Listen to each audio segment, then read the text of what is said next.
Well, hello everybody, and thank you for joining us for today's BU Professional Development webinar, Beating Age Discrimination in the Career Marketplace. My name is Jeff Murphy. I'm a member of the Career Programs team in the BU Alumni Relations Office. Today's webinar is sponsored by the Boston University Alumni Association and is offered to our 339,000 alumni around the globe. Throughout your career, BU is committed to helping you define and achieve your professional goals. And we aim to do this by providing our alumni with access to a series of valuable online tools and social media communities. I know that we have some alumni joining us today from some very faraway places, including 14 countries around the world and 28 US states and territories. We've got folks coming from places like Switzerland, Canada, the UK, Greece, Hong Kong, Jordan, Lebanon, Turkey, the Philippines, Malaysia, Venezuela, here in the US in Bentonville, Arkansas, Novato, California, Orlando, Florida, Alpharetta, Georgia, Carpentersville, Illinois, Bowling Green, Kentucky, Nashville, Cornwall, Vermont, and as always, dozens of Massachusetts alumni from towns like Malden, Manchester, Marshfield, Medford, Melrose, Medway, Methuen, Millville, Milton, and more. For each and every one of you out there, please know that we really do value your participation in this and every program that we offer. Before I introduce today's speaker, some brief housekeeping notes. As you know by now, this webinar is being hosted on our Zoom online meeting platform. Today's presentation is being recorded and will be made available for on-demand viewing on the Alumni Association website, which you can find at www.bu.edu/alumni. We'll also be sending out a recording of this to all those of you who've registered to participate today. Our speaker is very eager to answer any questions that you may have, and you're welcome to submit them throughout the presentation using the Q&A function. If you hover over your screen on Zoom, you should see a menu pop up. One of the options is Q&A. Just click on that, type your question in, and we're going to be sure to make as much time at the end for all questions. It's now my pleasure to introduce our speaker for the day, BU College of Arts and Sciences alumnus Scott Singer. As founder and president of Insider Career Strategies LLC, Scott guides individual and corporate clients through the job search and hiring process, consulting resume writing and interview coaching to developing LinkedIn profiles and helping professionals manage their image, providing outplacement services and bringing unique insight into what employers want and need in terms of talent evaluation. During almost 2 decades of in-house corporate HR and staffing firm experience, Scott brought his knowledge, skill, and talents to national and international corporations in a diverse range of industries with major companies including Motorola, Ryder, Bacardi, Burger King, and LVMH. Scott, as you know, holds his bachelor's from Boston University, also has an MBA from the University of Michigan, Dearborn, and is also has globally recognized certifications in career coaching and resume writing. Scott is a member of the Forbes Coaches Council. Scott, I think you might be the MVP of our webinar series. I don't know how many you've done for us, but we are always very lucky to have you. You offer great presentations. I'm very thankful that you're here today. I'm going to go ahead and ask you to share your slide deck from your end, and then we'll be off and running. The floor will be all yours. Thank you very much. And Jeff, I was really impressed by all the M alliteration there. That was I do that. It's a tongue twister, but see if I can get through it. Well, thank you. And thank you. Absolutely. Thank you. Everybody who's joining us today. First of all, just to lay out a couple of ground rules, we've got a lot of content to cover. It's going to be interactive though. We've got some surveys, but if you do have questions, I certainly encourage you to put them into the comments section. Time allowing, I will answer any questions that we have, whether it's directly related to the topic or something that's adjunct to it. If you're asking me on what to invest in the stock market, I'm not your guy, but if you're looking for career stuff, I'm definitely the one. So thank you. So I do want to start with a disclaimer, which is first and foremost, this is really a presentation to help you overcome biases. This is meant to be pragmatic advice. This is really about, rather than, just going ahead and dealing with the experience itself of discrimination, this is more about being proactive, giving you the toolkit that you can deal with, in order to manage this. Basically, the concept here is knowledge is power, and hopefully you can use that appropriately. And last, I want to be very clear, I am not an attorney. I don't have a JD. If you do need legal advice, if you think you've truly experienced age discrimination, those are the experts you should really be talking to. But, I hope that I can provide you some great advice today that will help you in your job search. So let's start, first of all, why age discrimination matters and what it is. I think to set this up, our workforce is getting older, and we are aging. So you can see we've got plenty of gray hair going on here, and we've got folks that are younger that are getting in and making hiring decisions. So you're going to see some shift in the demographics here. We all come out of college at 21. We think we're going to knock the world on its edge, and we do for a while, and then the next generation comes along, and you end up with sayings like "okay, boomer," and then you end up with job discrimination. So just keep in mind that demographics are always changing in the workplace. Just from a demographic standpoint, if you're a baby boomer, there's more than 10,000 of you every day. So just think about that. If you're in this for the long haul and you're looking to continue working for a while, there are a lot of people that are graying here, and it's not unique. It's happening to all of us. So, as far as people working longer, I thought this was a fascinating statistic. Folks that were between 55 and 64 years of age, in 92, it was 56% of those folks that were working. Now it's 68%. From 65 to 74, which is what we typically think of as post-retirement, there was 16% folks that were just kind of puttering along and doing, things to keep busy. Now it's 32%. So if you just kind of do the math, that means that a third of the folks, one of every 3 people that are over 65, are working right now. So that is a staggering figure if you think about it. It means that there is, and that's the projection for 2 years from now, that, what that basically tells you is that, there's going to be more competition in there in terms of the workplace, in terms of the older demographics. Now, that does beg the question, which is, why are people working longer? Number one, it's improved health. With today's medicine, we have the ability to continue working longer. I don't know about you, but, my parents are now my grandparents' age, and they are not as old as my grandparents were when they were that age. So it's, people are staying healthier longer, whether it's through the miracle of medicine or through exercise or just a combination of societal factors. Also, there are reduced federal entitlements. When you look at things like Social Security, when you look at Medicare, what's happening is that inflation is happening every year. The cost of goods and services is going up every year, but on a real-time basis, that Social Security that you've been paying into is going to be worth less and less over the years. And the government's not really getting into paying any more into these. In fact, it's kind of going in the opposite direction. A lot of what you hear is kind of on Capitol Hill is the back and forth between, do we reduce these? Do we keep them? What do we do? So, there's also fewer pensions. Used to be, those of you in the day that would have a pension plan, this was really, this was a great perk. You go into a company, they say if you stick around for 5 years or 10 years, we're going to give you, a payout equal to a percentage of your salary every year until you pass away. I can honestly say that throughout my career, the only job that I had a pension was the first one that I had. That was, the one that I stayed. I was in my late 20s. I was in the company for about 5 years. It was with Motorola, and that's it.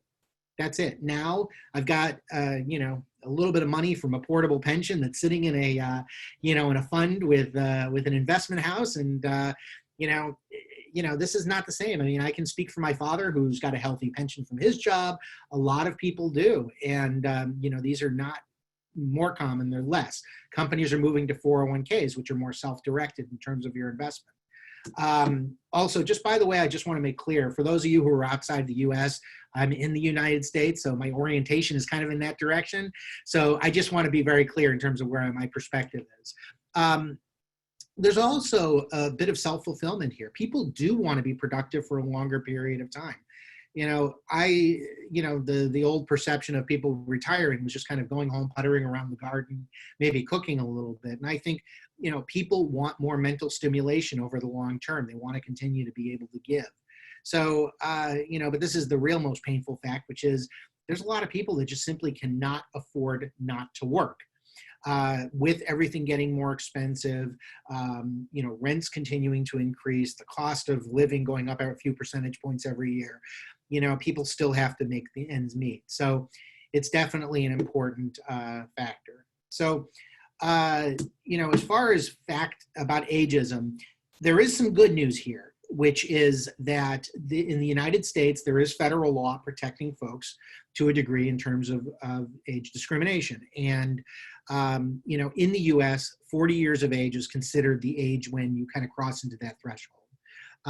And what that means is that companies need to be that much more sensitive when it comes to doing things like hiring folks, laying people off, terminating, doing compensation studies.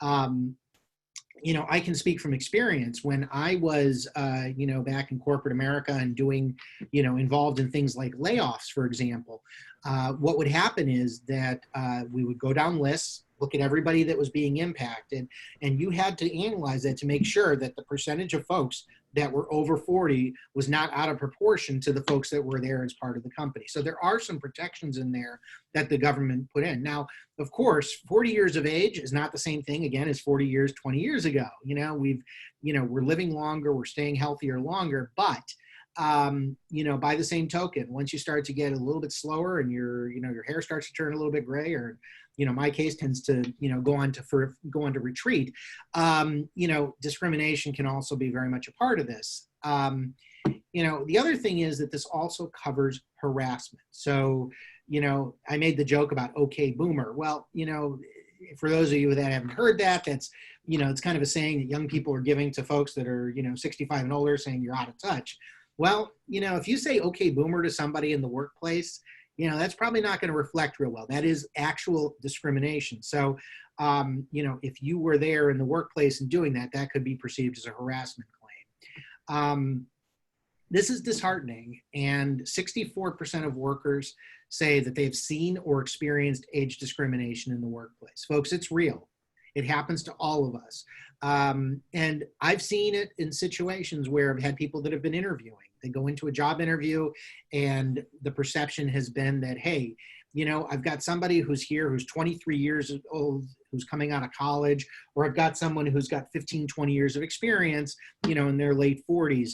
I've seen managers go through the calculus. I can pay the younger worker less, and they're going to have more energy and they're going to be able to keep up. Well, those are assumptions. You don't know that. So, but there are a lot of perceptions, and a lot of workers have experienced this. So it's very real, folks. You need to take it seriously, and you need to take steps to make sure that you're protecting yourself. So, hey, Scott. Yeah. Sorry to interrupt. I know you wanted to get a pulse on our who's here today. So I'm going to open up this first poll question that I know you wanted to get an answer on. Yeah. You should see it on the screen right now, folks, but if you would do us a favor and just let us know, how long do you anticipate working yourself? Scott, you won't see these answers come in until I publish them. Let's go through what the answer selections are. I plan on quitting and living the life of luxury any day now. Work is for chumps. I'm going to work until I'm 65, pension and Social Security, baby. Or I'll be laboring in the salt mines until my arms fall off. So let's see. We've got about 2/3 of you who've figured out which works best for you. I'm going to give it just another second here. And just for the record, I'm probably number 3. I'll be working in the salt mines. I feel a kinship with that line as well. So let me go ahead and share the results of that first poll question, Scott. Any surprises here? I don't think so. Although I do want to be friends with that person who's the one who thinks that work is for chumps. Let's hang out, man. That's awesome. Yeah. Congratulations to that person. All right. Go ahead, Scott. Take it away. All right. So thank you. So let's talk about, how do you modernize yourself? And the term that I use is modernize, because I think it's, what's really important is when you're going into the search, it's about keeping yourself current, about not just being current, but also appearing current in such a way that, it makes it harder for people to, to deal against, to judge against you in terms of dealing with things in the workplace. So first and foremost, really know who you're competing against. And, there's a lot of different folks that are in this job market, right? You've got recent graduates, so those newly minted MBAs from Questrom that come out and, and want to get a job. Younger, lower paid professionals, and you're going to see a lot of that right now, especially. what's happening is that in the job market, especially, you've got a lot of folks that are being impacted, people that don't have a lot of base of experience. And then of course you've got people your own age. So, the thing I want to keep in mind, again, I had alluded to this, was when you're dealing with younger folks, there is a perception that comes along with it. They've got more energy, they can keep up, they can really be more dynamic. We're going to be able to get them for less money than somebody that's been getting a 3% raise every year over 20 years. So you need to think about the fact that you're dealing with that, and how do you present yourself. It's also important to understand that everybody has biases. Your hiring manager has biases, your interviewers have biases, the corporate recruiter has biases. You have your own as well when you go into this process. So you want to understand and combat these as you go into it. Again, can you keep up? Hey, Scott's looking pretty old. He's got gray hair. He's got some wrinkles. Is he really going to be able to keep up with coding, and in Microsoft, in C language, when, I've got this kid who just came straight out of BU who can code? It's not really a fair assessment. It's not. It's, a lot of us know and have a deep foundation of knowledge. So, but the keeping up, it's not just from a technology standpoint, it's also a speed thing. It's about being able to make sure that you're reactive, that you're quick, that you're on your feet, that, that you're presenting yourself in such a way that you've got a lot of energy. As far as the skills go, the question is, are you current on today's technologies and ways of working? There was an interesting example that happened about 2 months ago, and I'm here in Florida, and just outside of Miami, and in the state of Florida, we seem to have the world's worst unemployment system run by the state. And what was interesting is that this thing was made in the 1970s, and they've been building on it ever since. And one of the problems was they couldn't get it running. Well, there were all of a sudden a ton of ads for COBOL programmers. For those of you who are in software engineering or IT, COBOL is an old language. It's a very old language. And under most circumstances, if you go ahead and you present yourself for a job, and maybe it's a Java shop, where they're programming everything in Java or C# or working in higher level languages, and you show yourself in COBOL, that's not really showing yourself as the most current. But 2 months ago, you could have gone into the state of Florida, Tallahassee's office, tell them you're a COBOL programmer, and you pretty much could have named your price and make $300 an hour going in there and developing code. So, the example here is that, things that go around do come around, but you definitely need to be aware of what's out there today. Likewise, project managers, in the old days, it used to be working with a clipboard and keeping track of the different measurables and the different tasks that are on a project. These days, everybody uses Jira and all the different software, Microsoft Project, to keep track of what's going on. It's important to keep current on what's going on. Know how people are working, know what the tools are, and know what they're doing. There is an expectation that your salary expectations will be high. As I said, if you've been in a major corporation before, that typically they go around, they do the annual performance appraisals every couple of years. Every year there's usually an adjustment of 1 to 3% salary, plus if you've got a promotion, it'll go up from there. So, if you're here and you're a programmer or an engineer with a major organization, and you've been there for 20 years, and you come into a small shop, and then they're going to see you and all the experience that you have and the years of experience, there might be a perception that, wow, this guy's going to expect 20 grand more than what we're looking to pay. So you need to be aware of that. Likewise, stuck in their ways. Flexibility is very key right now. Jeff, I'm sure you've heard the term agile quite a bit recently.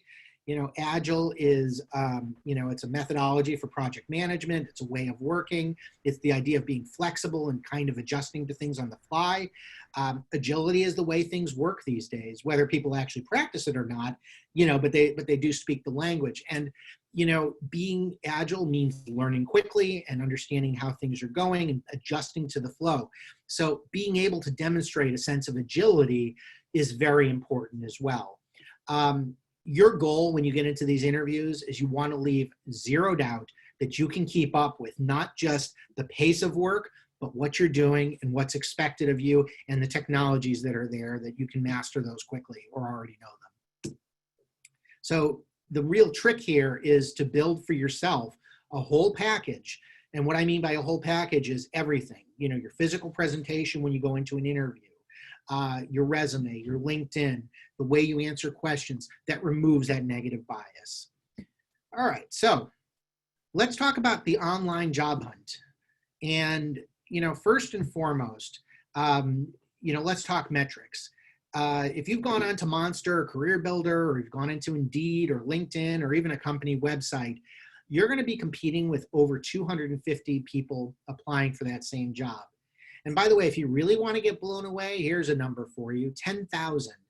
I have a friend who recruits for Amazon. A couple of years ago, I was speaking with her about this, and she said that for every job that they posted, they would get about 10,000 people that would apply to a position. And that's without much advertisement. So you've got to think about this. This is the competition that you're dealing with, and it's very systems driven. And, you know, I've given other presentations before on this. Jeff, I think it's still on the BU website as well, you know, about dealing with the black hole. But basically, what's important to know is that wherever you send your resume from, whether it's through the company website or you give it to somebody there or you apply through a job board, it all ends up in what's called an applicant tracking system. And that's the system that not only do they collect all the resumes, but the recruiter uses it to do the initial sort. Because if they're going through 10,000 resumes and they've got a hiring manager on the other end of the phone screaming that they don't have someone to do the job, they're going to rely on that system to do the initial sort for them. So when you're doing your resume, it's very important to have very specific information and lots of data. Now, what I mean by this is that you are, you know, again, this is about knowing what the current terminology is, knowing what the current tools are. If you are a programmer, make sure that you've got, you know, the latest software packages in there. If you're a project manager, latest project management tools. If you are a financial person, you know, are you up on the latest methodologies? Bitcoin, you know, hey, if you're in financials and, you know, fintech, then Bitcoin is something you should be aware of. And by the way, this is the beautiful thing about this, is resumes are a living document, as is your LinkedIn profile. So let's say that you've come across a job opportunity and it's looking, I'm going to go to the Bitcoin example. Let's say that they're looking for somebody that has a knowledge of Bitcoin. And you're thinking to yourself, well, geez, I've never used Bitcoin before. I've never experienced it. There is so much online training right now, whether it's lynda.com or LinkedIn Learning or Udemy or edX. There's so many places that you can get low cost or free training that you can get what's called a micro-credential, which is basically a short course that gives you basically, you know, a certification that I know how to do this. That's what I've got. I've got a couple of micro-credentials. The Certified Professional Resume Writer, Certified Professional Career Coach. You know, these are things that you can go and you can pursue. And what they'll do is they'll add credibility for you, but they'll also give you additional keywords and additional data for your resume. You know, just because you don't have mastery of it doesn't mean you haven't had exposure. Now, it's also important to know that every recruiter is on LinkedIn. They are going through the system, sourcing for talent.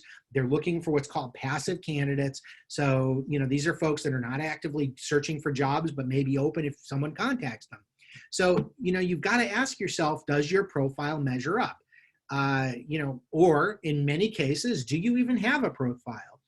A lot of professionals make the mistake of saying, well, I'm not really one for social media. I don't like going on to Facebook or whatever, and I don't really want my data out there. This is different. LinkedIn is not really social media in the sense that you're posting pictures of your vacation or your kids or, you know, what you did last week, or in my case, posting pictures and videos of your dog. This is really about this is your professional billboard. Try to view it this way. Your resume is your brochure. Your LinkedIn is your billboard to the world. And you want to have something that's out there that people can find as they're cruising by on the internet. Also, a complete profile is essential, meaning you've got a lot of space on there that you can use. You've got the headline, which is the 120 characters by your name, the first thing a recruiter sees. You've got your summary, which is about 2,600 characters.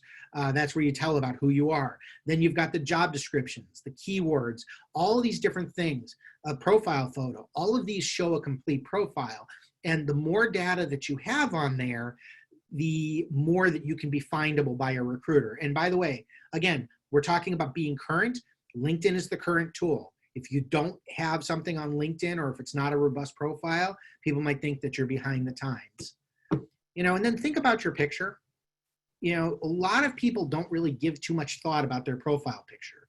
I mean, and you think about it, well, it's yay big, it's a couple inches big at most. How much thought do I need to put into it? And the truth is a lot. You need to have a really good picture on LinkedIn for a couple of reasons. Number one, you want to show that you're present. Having a picture on there shows it's a profile that you care about and you're tending to. But also, when you look at your picture, don't put up a picture from 25 years ago. Don't put up something that's casual. Don't put up something that, for lack of a better term, makes you look old or beyond your age. You want to make sure that you're at your polished best. And look, we are who we are. I'm 48 years old. I can't really hide that, but I can comb my hair. I can get a nice, I can get a nice suit. I can put on a jacket. I can present myself in a current and professional manner. So I definitely encourage that. And of course, on LinkedIn, it's all about the networking, not just LinkedIn, but also in the job search. But LinkedIn gives you a valuable tool where you can go ahead, you can find people at an organization, including hiring managers, and make the decision. So, thinking about this again from the age perspective, try to see if maybe there's an advocate that you have at an organization. Maybe you've got somebody at company X, maybe somebody who works at Google who's willing to put in a good word for you. Hey, I know Scott, he has 10 years of doing, this type of programming language. We should definitely talk to him. The more you network, the more you're going to build your presence and the more people may be willing to advocate for you. All right, networking. So let's talk about some great ways to network your way into the interview. There are essentially two ways to effectively apply for a job. It's two steps, essentially. First one, you go ahead and you apply online, right? And by the way, what I'm responding to here is jobs that you see posted.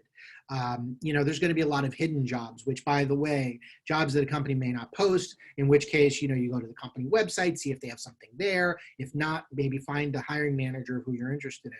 But first of all, you apply online. And this entails spending a few minutes, saving your resume to your desktop, tweaking some of the keywords, making sure that you've got the most relevant comments and content to the job description. And then step two is once you've applied online, you find a contact at LinkedIn, and then you reiterate your interest. If you don't have a premium subscription to LinkedIn, I definitely recommend it. The functionality that you get through LinkedIn is you get better search capabilities, and you get the ability to send a certain number of in-mails to folks that you're not connected to. Those are one-on-one messages that you can reach out to. Now, you're thinking, okay, well, that's great. How the hell does this apply to age discrimination? Well, try to think of it this way. This is also an exercise in demonstrating initiative. And the more initiative and the more energy you can show in the process, the better. So if you have, let's say that you find the hiring manager and you're able to do the research online, you're able to show that you can use a good database and you can search through LinkedIn. If you reach out to them, it shows that extra step that you've worked that much harder to draw attention to yourself. So, this is all about showing how you can go the extra mile and showing that little bit of extra oomph. Another thing is informational interviews. And for those of you who aren't familiar with that, basically an informational interview is working on getting a conversation with someone who works at a company who, may or may not have an opportunity that they're looking to fill, but this is a, chance for you to get in there and to ask them questions about the company, about the culture, to find out how relevant are your skills. People generally tend to want to be helpful. They generally want to be nice. They want to be helpful. I'm a firm believer in karma. What goes around comes around. You treat people well, you get it back. And I think there's a lot of people that believe in that. So, if you've reached to the right person, maybe you find somebody at Microsoft and, you want to get a job in software there, and you reach out to, the director of software and you say, listen, I'd like to introduce myself. My name is Scott. I'm currently looking to upgrade my skills in terms of, the software market. I was wondering if you could share a few minutes with me to talk to me about what types of trends you're seeing within Microsoft right now. And in a lot of cases, it spurs the conversation. You're going to get some information about what's current, but also you also have the opportunity, if you make a good impression, it might lead to some further discussions and a referral or maybe an interview. It isn't hard to find out who works at places. I mean, LinkedIn is so easy. Just ask for 30 minutes of their time. In times that we're not dealing with COVID and social separation, I would encourage you to, see if you can bring them a cup of their favorite coffee from Starbucks and, sit down and pick their brain. Right now, unfortunately, we're in Zoom land. We're kind of stuck there in, Zoom purgatory, but it's still an amazing tool, and it's a great way to make a good impression. All right. Preparing your resume and LinkedIn profile. I think we have a survey question here. Do we not, Jeff? All right. Sorry, it took me a second there. No worries. So the question here is, how modernized is your resume? So, a few options here, and then we'll get into the content. But first, option one, my resume is nice and tidy. It's modern, baby. Number two, I just updated it 5 minutes ago. Is that what you mean? Or number three, do you think I should remove my employment experience from the 1870s? So let's give everyone a moment here to fill out their results. Scott, do you want to make any predictions on what the most popular answer selection is going to be? I think number three. Okay. Well, we've got about 2/3 of the group that have voted. So, and also, Scott, I will let you know we've got many, many great questions already in a Q&A. So Awesome. for the sake of time, I'm going to go ahead and we'll share the results. Oh, look at that. Yeah, you should have bet some money, even though I had insider info. It's like playing poker at the dealer. You can't, at the casino, you can never win. Very nice. So it looks like the nice and tidy resume and modernization is the winner. Now, after you hear this slide, let's see if you all still feel the same about that. Mm-hmm. So let's get into this. First of all, you want to cut off your work history. And what I mean by this is, ideally, you should go 10 to 15 years back on your resume at most. And, why would I do that? Well, a couple of things. Number one is you can basically, by going, to that period of time, it's going to disguise your age. Even if you just go 15 years back, it's going to put you in your mid-30s, all other factors included. So if you go 10 to 15 years back, that's a possibility. The other thing is that you also have to think about what you've done most recently is probably going to be your most relevant. Now, there are exceptions to this. In resumes and LinkedIn, there's exceptions to everything. I get it. And, these are subject to opinions. But, my guidance is that unless you have something compelling, like let's say you served as president of the United States, and that was more than 10 years ago. Okay, yeah, you want to include that.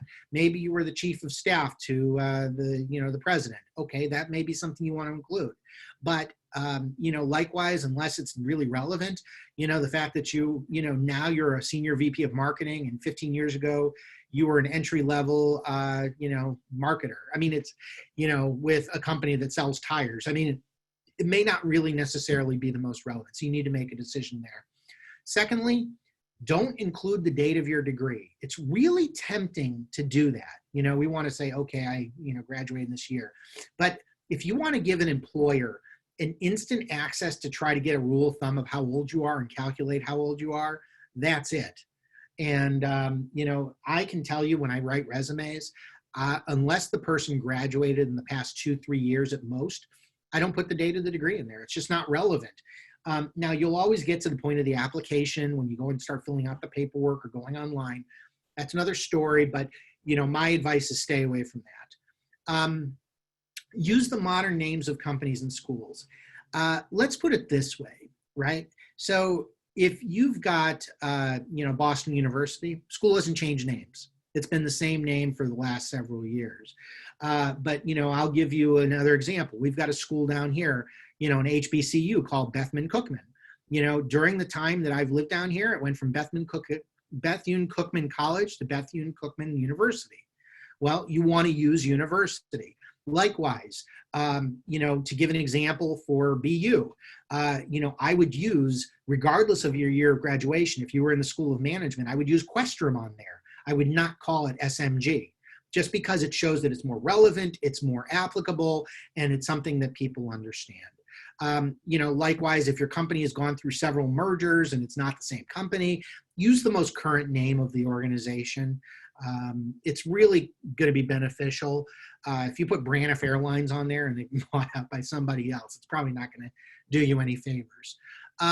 Also, include the latest terminology. Now, you understand what the terms are that's being used in your field. You need to make some determinations of what the current terms are. So keep reading, do searches, go online, read the news, see what are the latest terms that people are using, but make sure it's the latest terms and technologies that you're talking about. Likewise, call out the outdated terminology. Now, I'm going to go back to the COBOL example, right?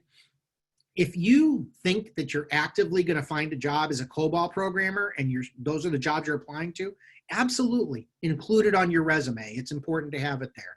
However, if you are putting that on your resume and there's really not a market for it, all it's going to do is point out how long you've been working on computers. So just try to keep current with the technology. Take WordPerfect off your resume. Stick with Microsoft Word, but keep current with that. And likewise, your LinkedIn photo should be awesome. I talked about this before. Be groomed, be professional, make sure it looks like something that is professionally done. If you can't afford a professionally done photo, then do a professional, home version of a headshot. You can look online for some examples of a professional headshot. Basically, get dressed up, stand in front of a white or a cream wall, do a 3/4 turn, have your face the camera, and then have someone take the photo for you. Don't do it where you're doing a selfie and you've got your arms out and you're grabbing your phone, where people are going to see your forearms. You want it to be a nice professional photo. Dress for success. Jeff, you're up.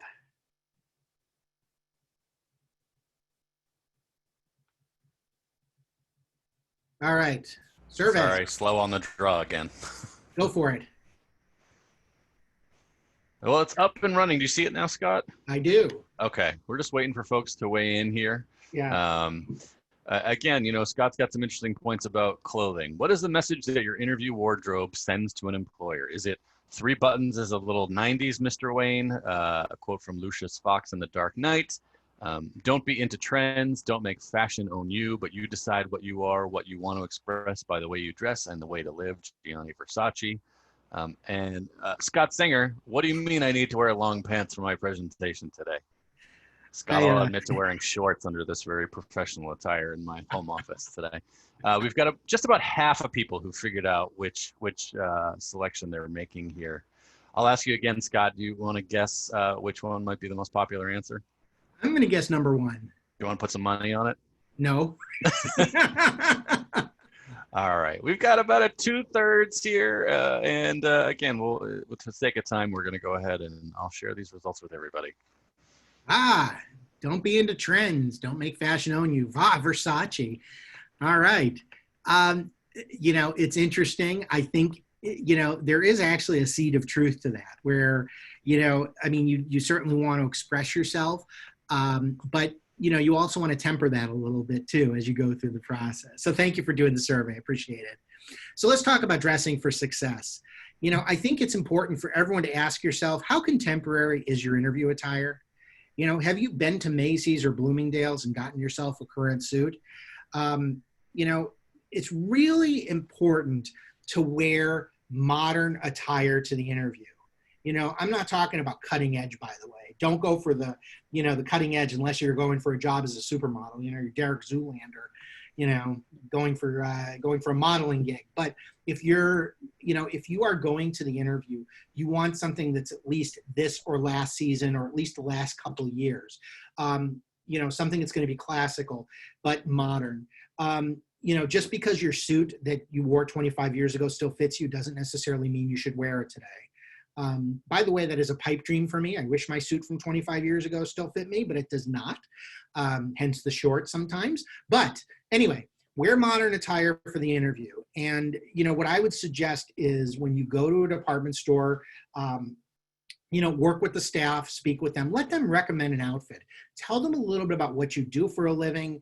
Tell them what it is that you're looking for.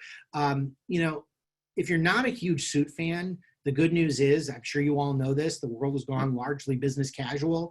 So, you know, you're going to have to wear it maybe a few times a year, plus at weddings and bar mitzvahs. So, you know, get yourself something that at least is going to be current and you can wear quite a bit. It's good fit and, you know, that will be well proportioned. And don't let the cut and style give away your age. You know, things change all the time. You know, if I had a, you know, dollar for every time bell bottoms came back in and out of the clothing trend, I'd have probably $3. But, you know, as you don't want to wear something that's going to give that away. You know, you want to have something that's relatively recent and current. You do want to avoid cues that you're not up to date. So, Jeff, sorry, beards. You know, I've got a beard too, but I'm also not interviewing for a job. You know, here's the thing. You know, I love beards. I think they're awesome. But, you know, you also need to think about that on the interview. Sometimes it might send a message that as a man, you're a little bit older than, you know, than you would think. And the other thing that I learned the hard way is that beards tend to go grayer than the top a little bit faster. So there you go. So just, you know, by the way, just one of those things. I find that when I take off my beard, I've got a bit of a baby face. So that works in my favor. Necktie. You know, something that's got a relatively current width and pattern, something that's going to be, you know, very up to date. And then, of course, a current hairstyle. You know, hairstyle is changed all the time, men, women, both. I mean, this applies to everybody.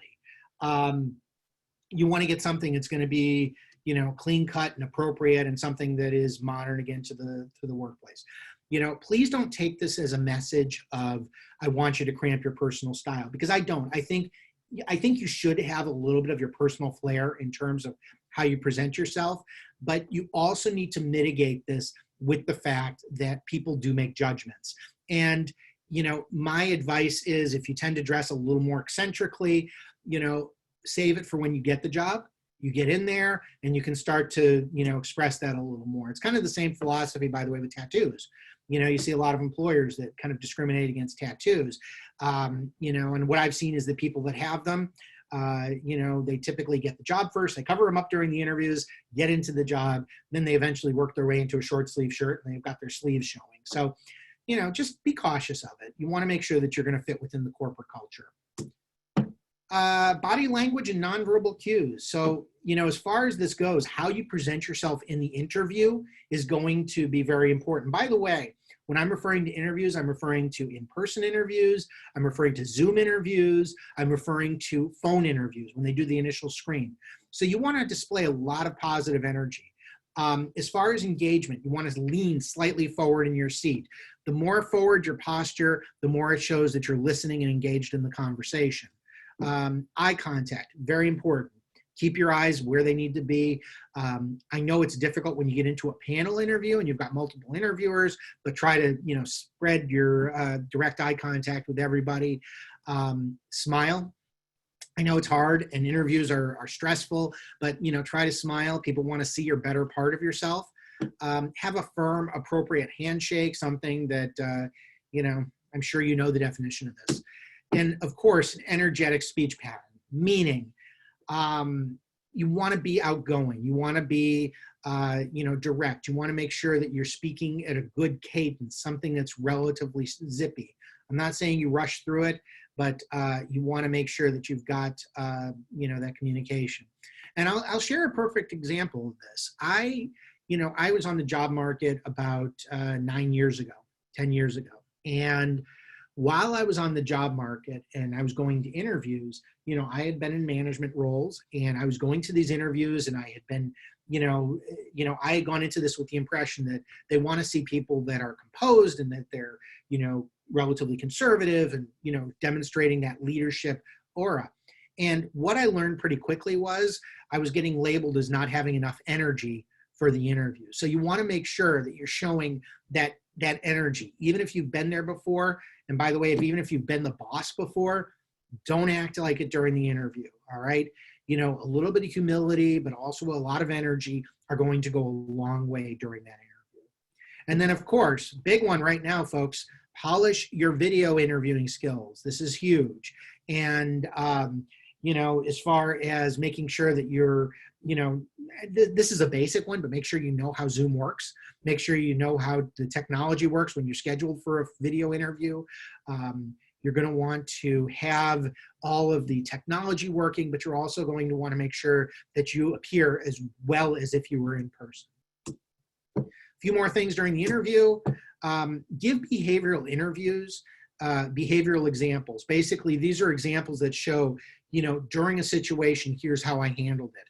So it's going to show how you met an impossible deadline, rallied a team around a time-sensitive task, managed substantial works of volume, trained and developed your team to be successful, use the latest technology. If you see a trend here, it's all about currency, it's about energy, it's, show that you're able to deal with deadlines and deal with things effectively and quickly. As far as things to demonstrate, this is a beautiful thing, eagerness to learn. We don't go into a job knowing everything. We don't. And, your ability to say, listen, I've worked on A, B, and C, but I haven't done D. I'm very interested in learning it. And I will certainly work harder during the evenings and during the days to pick that up. Modesty, a little bit of modesty goes a long way. I'm not saying you be totally humble, but you want to show a little bit of modesty and deference during the interview. And then, of course, knowledge of the company lingo and culture. I'm not saying you act like you've been there. But if the interviewer starts, using a lot of terminology, get clarification on what that terminology is and make sure that you're aligned with that. One other point on culture, I want to add this, which is that, a lot of people will say, hey, I got a call for a company, they're supposedly very relaxed and, they're business casual and everybody goes to work in jeans. Don't go that route. What you want to do is, talk to the recruiter, ask them what's the appropriate way to present yourself, dress according to the code that they give you, because the truth of the matter is if you're going to 9 times out of 10 wear a suit, and you can always dress down, but you can never dress up again after the interview. So that is the bulk of the presentation. Jeff, I believe we have some questions, and I'm happy to answer for whatever we have time for. Just a few questions, and by few, I mean lots of great questions that I'll let you know, folks. Maybe, Scott, are you okay to run over for a few minutes just to make sure we can get to as many of these as we can? I can go as long as you can. Okay. I want to start up by saying first, Scott, you covered so many things in your talk today, and you've actually done webinars for us and drilled down on some of the things that you've touched on. And so, folks, if you, again, hover over your screen and look for the menu to pop up, if you click on chat, you'll see that I put in a link to one of Scott's previous webinars, Avoiding the Black Hole, the Job Hunter's Guide to Applying Online, where he talks a lot about resumes and particularly the applicant tracking system. So make sure you check that out. I also included a link to our entire career webinar library, where you can see all of Scott's previous webinars, as well as, we had a lot of people who had questions about LinkedIn. We've done a lot of great webinars previously about LinkedIn. Scott is certainly an expert, somebody to ask some questions of. So, Scott, first things first, I'm going to combine a bunch of questions together here because a lot of people were wondering about dates and applying for jobs where they require you to enter graduation dates, employment dates, those kinds of things. People had questions about, having to list years of graduation on a LinkedIn profile, how to remove dates or previous experience on a resume without, removing something vital to applying. So could you just, again, talk specifically about your thoughts on when and where people should remove dates if possible, and also how to deal with a situation where you can't. Again, people mentioned you're required sometimes to list dates on an application. Yeah. So, interesting question. So, first of all, I want to make a differentiation between the resume and the application. The resume is what you send into the company and what's distributed to all the interviewers. The application is what the recruiter sees when they're screening through candidates initially. The application, you have a lot less leeway, and sometimes it makes sure that you fill in fields and you really have the data in there. So, if you can't avoid it and you want to apply for the job, you got to put it in there. It sucks. I'm sorry, but it is what it is. But as far as the resume goes, you don't necessarily have to do that. The thing about a resume is it's kind of fast and loose in a lot of ways. There are guidelines in terms of how you structure it, but there's a lot of leeway in terms of what you can do. My guidance on this is as follows. First of all, every individual is individual. Everybody's got their own situation, and everybody has their own circumstances. If what you did, let me throw a couple of circumstances. So let's say you've moved into management in the past 7-8 years. Then I would focus on that past 7-8 years and try to minimize the stuff from before if you're looking for other jobs in management. Let's say you made a career change over the past 10 years. You were an art director and you became a computer programmer. Focus on the computer programming stuff. You don't need the stuff that's early. If the stuff that's earlier in your career, let's say you've moved through progressive roles, but they've all been relatively similar. Well, you're not going to necessarily lose anything from cutting off the early experience because you've done a lot of that stuff in recent years. Likewise, there's also a cute little trick that I love to do, which is, I do an additional category called additional relevant experience, which is, that's a way you can put in some early experience without putting dates associated with it. It's just a handy workaround if it's something that you want to do. But again, everybody's situation is individual. It's kind of hard to, give a blanket rule on that.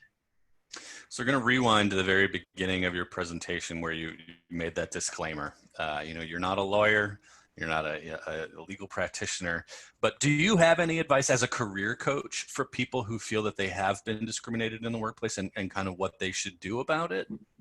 Yeah, I think if you've been discriminated in the workplace, look, it's a calculus, right?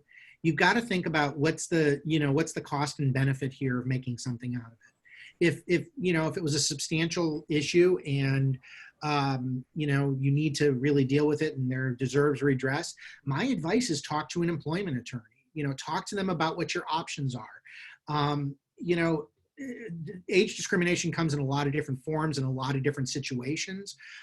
Something that might feel like discrimination may not be, but an attorney can at least, can give you an initial assessment of what's there, and then the other thing is too, let's be very realistic. If you start making a suit against a company, it's going to damage your reputation in some ways. That's just how things work. It's unfortunate, but it's true. So you've got to really think about what's the cost benefit analysis to that. Again, going back to some of your advice earlier, or comments, I should say, you mentioned that older employees sometimes might be need to think about being flexible about salary and taking, a lower salary than their experience would have dictated, as SML has asked. Carl also asking about tips on how to answer that expected salary question if you're, a little bit more senior in the workforce. So can you just mention sort of what your thoughts about how people should approach salary and salary negotiations during a job hunt process? Yeah, I think a couple of things. So first of all, when you're filling out an application online, I think the very first thing that you put in there is, if it gives you the option, to put text, you put negotiable.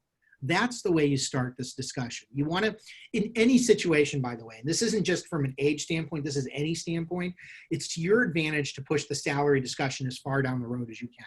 What your goal is to get them to fall in love with you first and to do that. But, I would put negotiable. The second step on that is that if, let's say you make it through and then you get to the recruiter who wants to screen you to get information about that. What I would suggest is a couple of different approaches. I think, number one, don't say where you've been, but say, look, I'm looking in the range of between A and B, and give a broad range of what that is. You don't want to get pinned down on a specific number. You also don't know because they don't tell you exactly what the job pays. So, hey, listen, I'm open to opportunities between the range of 70 and 90,000, all compensation included. The third thing, the other approach that you could take is, look, I can tell you, in the past, I realized that I used to be a manager. Right now, I'm not looking for manager roles. I currently used to earn a manager salary. Right now, I'm looking for in the range of A to B. I think the more that you can do to be straightforward about that, I think can be very helpful. Couple comments about LinkedIn, and Scott, you've done quite a bit of work for us, for BU specifically, helping people understand what they need to do on LinkedIn. Linda, asking how do you know whether your profile measures up? Linda, again, I would encourage you to review Scott's other webinars that he's done for us, along with other presenters that we've had in that career webinar library. And again, the link is in the chat right now. But a really interesting question from Heidi, who mentions, in regards to LinkedIn, why is it so critical to have a lot of content on your profile profile, comments, articles. Heidi feels like it would, and I hear this a lot from alumni, that they feel like it would be fake from her. So she doesn't really have a lot on her LinkedIn profile. What's your reaction to that, Scott? I think it goes back to it's a cost benefit analysis, right? The idea being that, if it costs you to put data up there, if you choose not to, you're going to get seen for less opportunities just because, recruiters are in there, they're doing Boolean searches, meaning they're putting in keywords and trying to find individuals with certain keywords in them. The less data you have in there, the less chance of them finding you. So, look, if you're private and you don't want to have things on there, nobody's going to force you to put things onto LinkedIn. But I can tell you that if you are considering or open to opportunities, it is absolutely to your benefit to fill out and have a robust profile. Again, lots of questions from folks about removing content from their resume, fear of having gaps. And so, Robert, you've asked this question. Ron has asked about removing military experience, whether or not it's really important to include. So can you sort of summarize what your thoughts are about what's worse, having old experiences, outdated potentially experiences on a resume, as opposed to feeling like there's a gap somehow in your resume, Scott? Yeah, first of all, let me put a comment on military experience. I love it. I think it's a great thing to put on the resume because it shows leadership, it shows discipline, and I think it's a fantastic thing to work in there. That's something I would probably put under its own category, military experience. Don't put dates, just detail what you did, where you did it. As far as gaps on your employment, I'm of the school that you should own gaps. If there's a question on your resume, you should own it. If you can set the dialogue about it, it enables you to get past it. So let me give an example. At this age group that we are, there's a lot of people, and I've had a lot of clients who've had to step out of the workforce to take care of an ailing parent or a spouse. And, they've raised children. They've been the primary caregiver. By the way, men and women both. So, as far as that goes, I would suggest if you've got a gap and it's recent, put the years in there and just say full-time parent, full-time caregiver for ill family member, something in there that's going to take that place. You don't need to get into detail. You can talk about it in the interview if you want, but just something that explains what that gap was about. Scott, I don't want to fast forward on your presentation here, but do you by any chance, is your next slide ways that people can follow up with you? Because we've got some really great questions specifically about people's experience, what should be on their resume, what shouldn't be on their resume.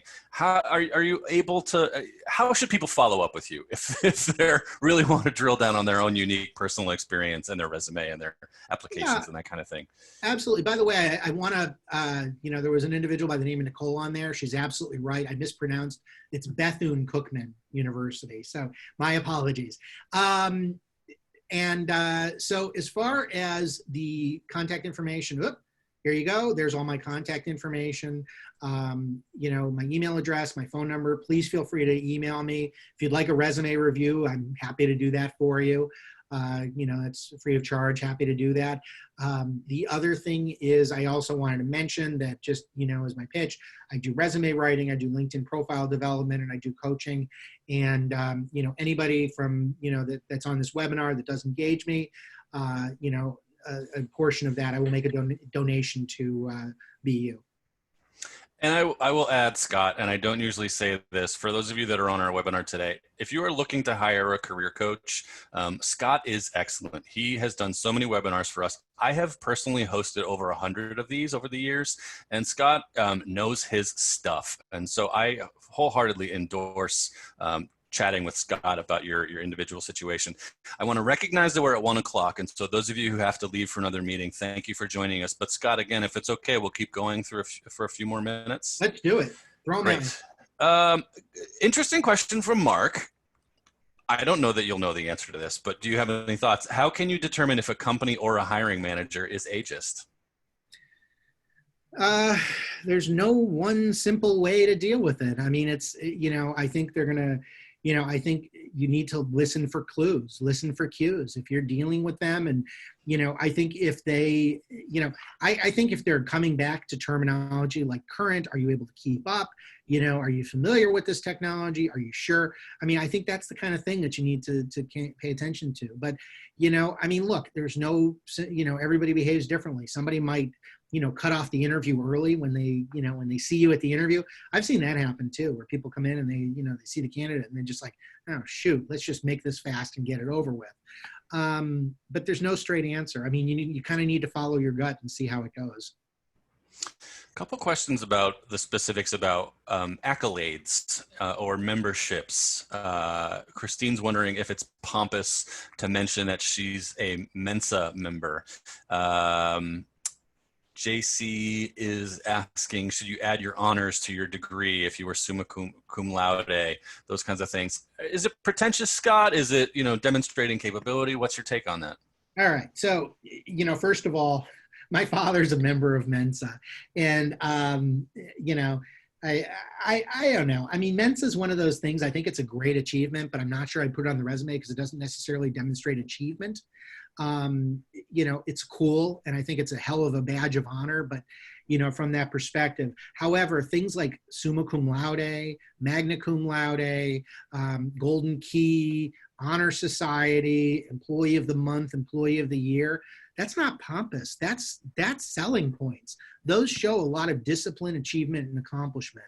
So, I think if I were to do Mensa, I would include it as a club or, something like that. But, the other thing is like credentials, like in HR, there's, SPHR or PHR for people that are professionals. Those clearly I would include there. But does that answer the question? Well, we can ask folks to weigh back in if they feel like they get an answer from you. But I think like so many of these things, Scott, there isn't necessarily a right or wrong answer. I think that you have to go with what you think is best, as you kind of said. Question about the internet age in Zoom interviews. Actually, I have a couple interesting questions. Lucy's wondering if you should dress differently, specifically more casually for Zoom interviews. Quite the opposite. Quite the opposite. And Jeff, is the webinar still up from the COVID one that we did a couple months ago? Yeah, absolutely. Yeah, I'll put that in the chat as well. Yeah, I would share the link on that too. There's a lot of tips in terms of video interviewing. No, I think you need to keep it as professional as you do. And by the way, just some other hints, make sure that you're in a quiet room, that you can do the interview. You want to be professional. You want to make sure things are clean behind you. You don't want to have a view of the kitty litter box right behind you as you're, on your camera. You want to make sure that you lock the kids and the cat in the bathroom. I'm being sarcastic, of course, but you want a nice, quiet environment. But yes, treat it as if you're in the office. Make sure you wear a suit and dress professionally as you would otherwise. In fact, it's even more sensitive because what happens is that with home interviews, people tend to be more distracted. So I think you need to do absolutely everything you can to keep focused and professional. Okay, the link for your recent presentation, Managing Your Career in the Age of Coronavirus, is now also in the chat.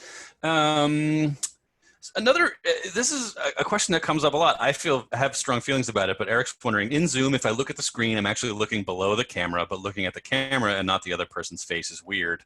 Does it matter? What's your take on that? Yeah, that's tough. That's really tough.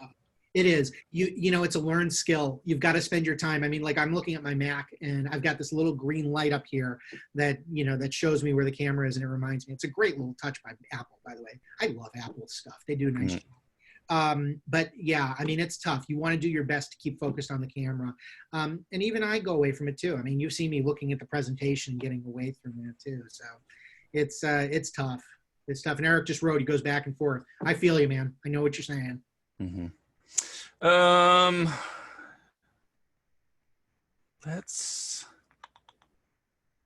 Here's a good I think there's great questions here. And I think there's one from Noriko that's like a potential landmine for a white man like you or me to answer.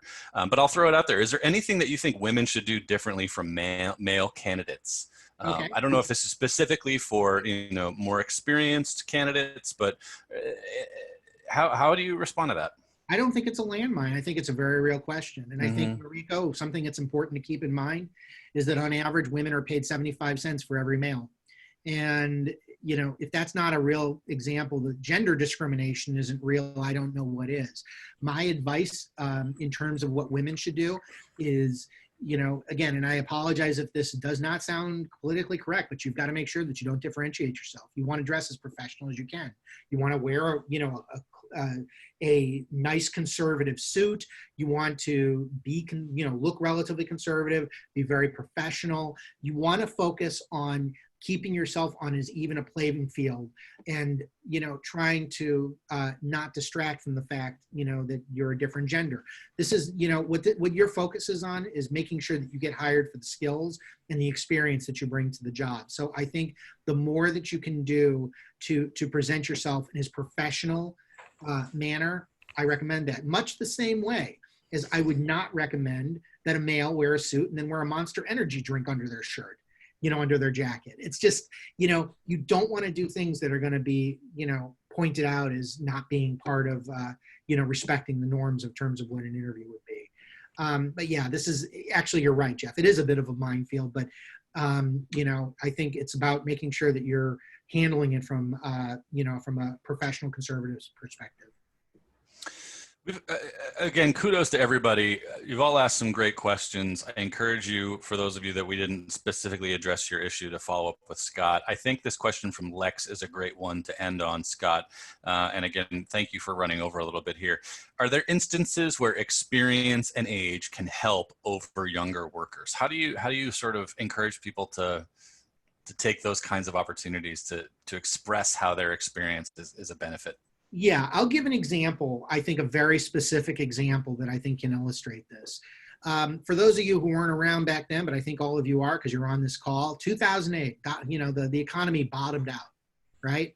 And, here you were, think about the investment banks that all collapsed. Think about Lehman Brothers, for example. HR.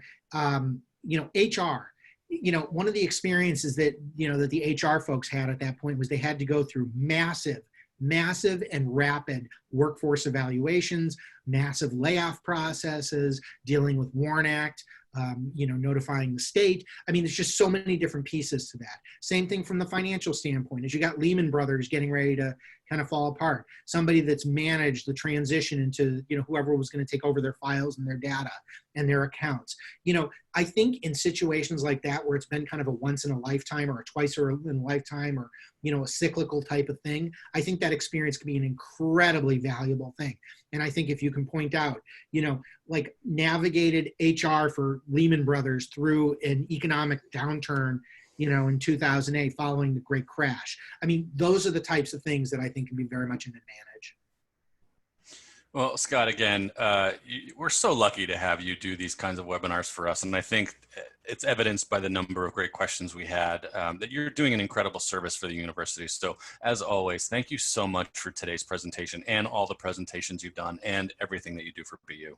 Thank you. Let's leave the link open here for a couple minutes so I can just answer a couple of these other questions. And, I'll type some answers in here. If you're still on the call, great. You'll be able to see it. Well, I'll have Scott handle those while we wrap up. I want to thank everybody for joining us today. I specifically want to thank those of you who've donated to the university. We really appreciate your support. Scott, you yourself have been a very generous donor, and thank you for supporting Boston University with your dollars as well as your time and expertise. BU has some excellent online opportunities coming up over the next few weeks, but we actually have our next career webinar tomorrow when another really valuable volunteer named Mo Shenmugam is going to be offering a presentation called 6 Ways to Build a Resilient Career and Thrive During This Crisis. You can, again, visit our website, bu.edu/alumni/events to sign up for that webinar or everything that we've got coming up over the next couple of weeks. I also want to encourage those of you who haven't heard of it before, we've got a great career-related podcast from BU. It's called Proud to BU, where we interview interesting and accomplished alumni who talk about their BU experience and reflect on the impact it's had on their careers, the twists and turns along the way.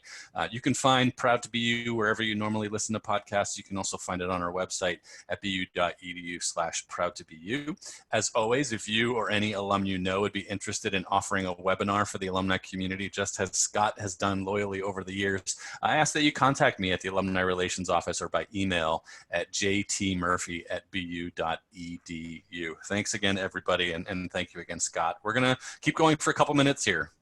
Thank you. All right. So I'm just going to